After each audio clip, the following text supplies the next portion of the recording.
Bismillahirrahmanirrahim. Assalamualaikum warahmatullahi wabarakatuh. Selamat siang semuanya, mahasiswa baru Pendidikan Teknik Informatika angkatan 2020.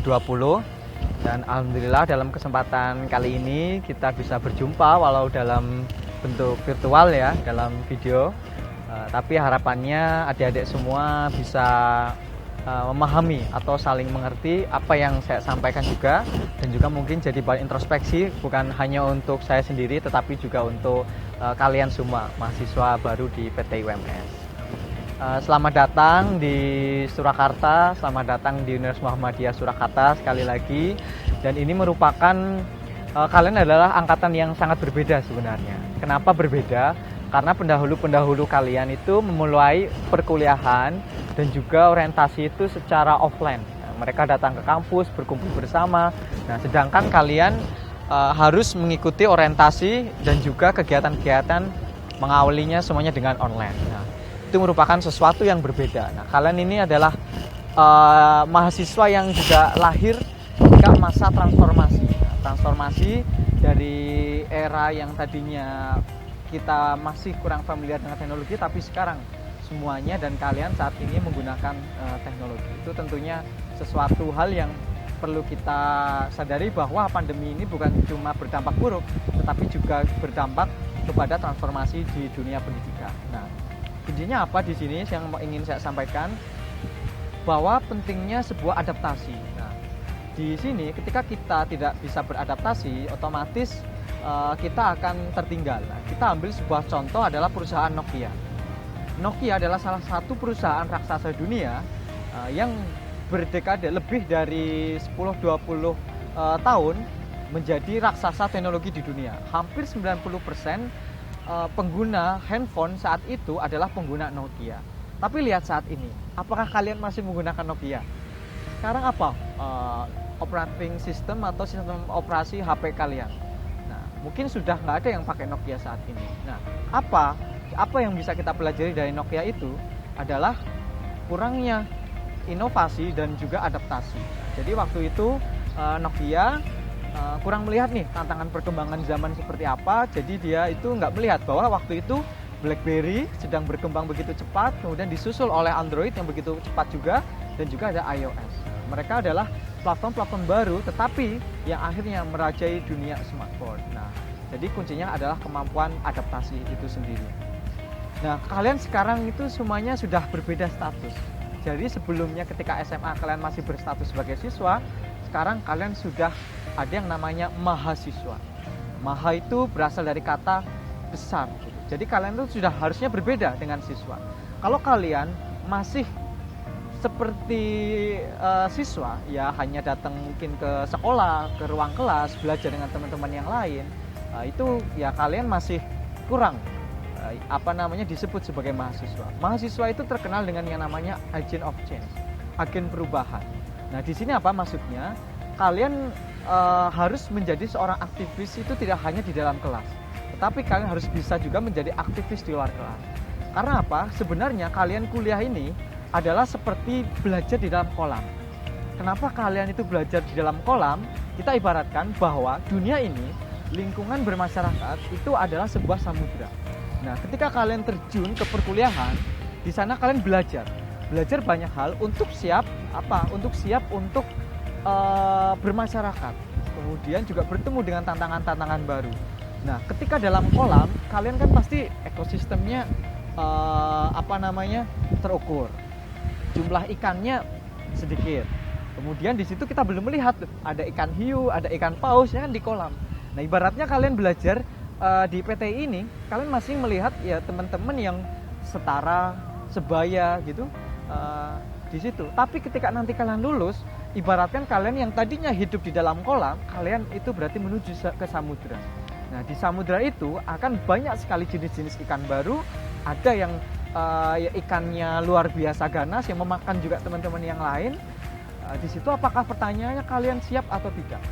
Nah, jadi ketika kalian belajar di dalam kolam, ketika kalian merasa di situ perlu banyak explore, ya kalian lihatlah kolam-kolam lain, kemudian menuju kolam yang lebih besar. Misalkan kalian belajar di dalam kelas, kemudian belajar dengan teman-teman satu jurusan, kemudian dengan teman-teman lingkaran fakultas, kemudian dengan teman-teman di luar universitas. Nah, itu akan membuka cakrawala kalian untuk lebih siap dengan apa? Lebih siap dengan kehidupan bermasyarakat nantinya. Jadi setelah lulus kalian sudah nggak kaget tuh.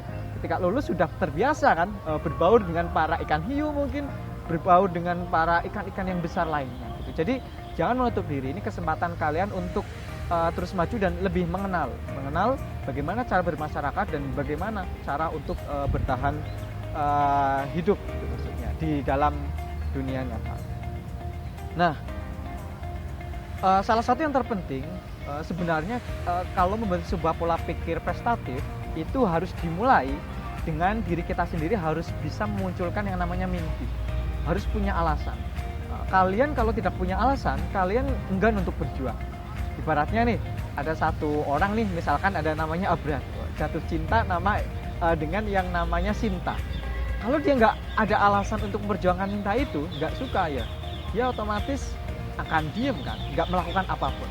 Tapi kalau punya impian untuk memiliki sesuatu gitu, si Sinta tadi dia akan berjuang sebaik mungkin untuk mendapatkan cinta gitu kan.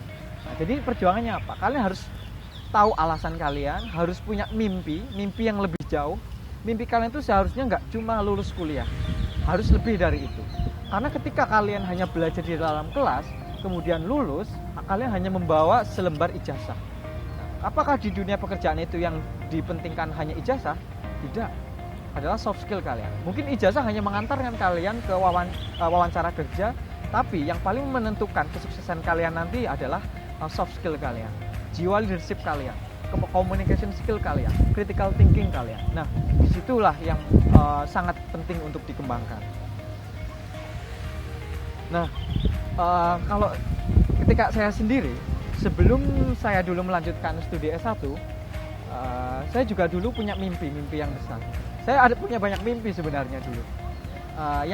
Yang paling membuat saya ingin berjuang adalah, salah satunya adalah triggernya ketika malam hari. Waktu itu kakak saya itu ingin sekali membeli motor.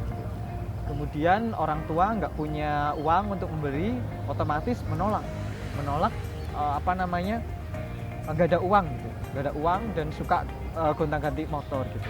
Marah kakak saya, emosi, tapi ternyata ketika malam hari saya bangun dari tidur dan mau pergi ke toilet, saya mendengar ternyata tengah malam jam 12 itu bapak ibu saya belum tidur.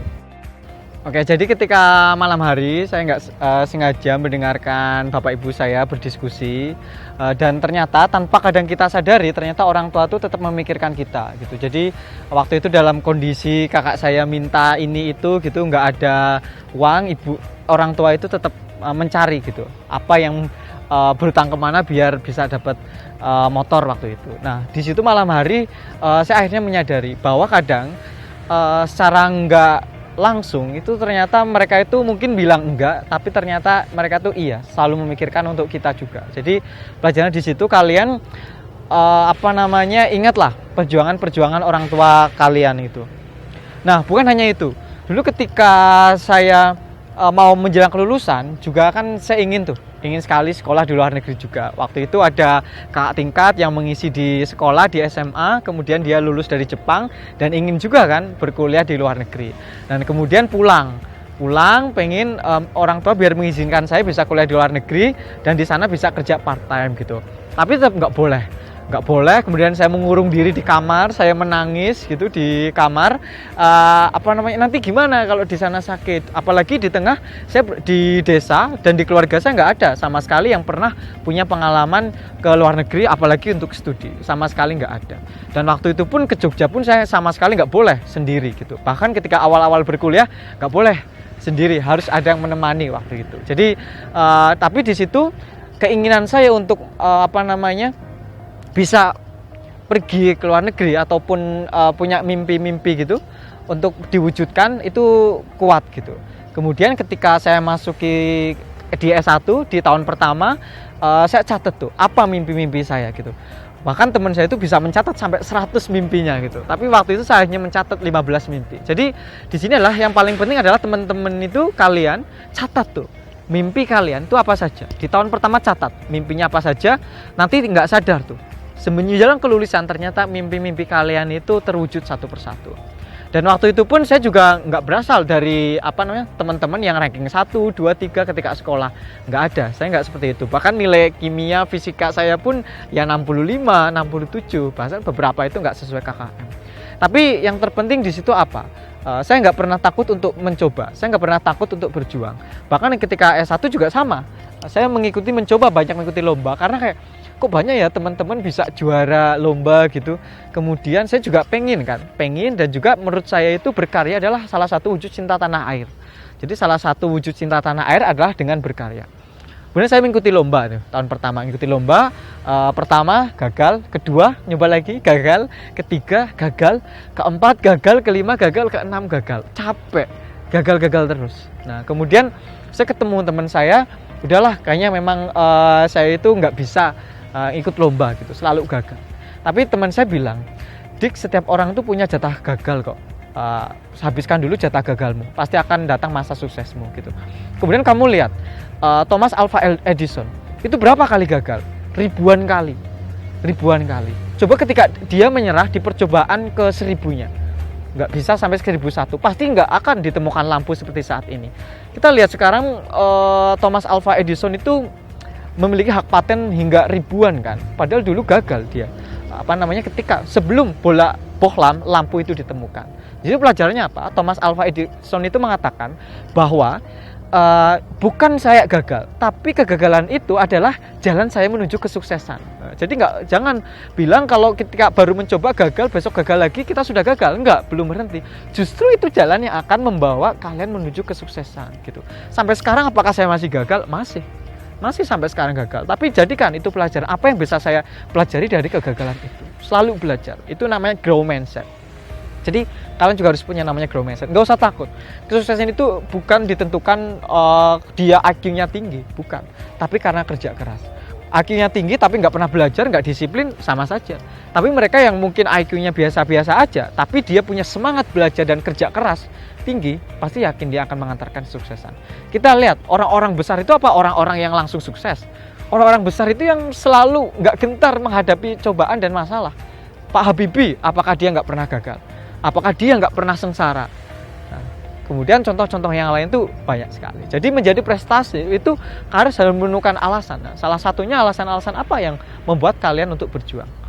Bisa alasan dari lingkungan kalian, bisa dari keluarga kalian, bisa dari mungkin tokoh-tokoh inspirasi kalian itu sendiri. Nah, kalian bisa mencari tahu di situ.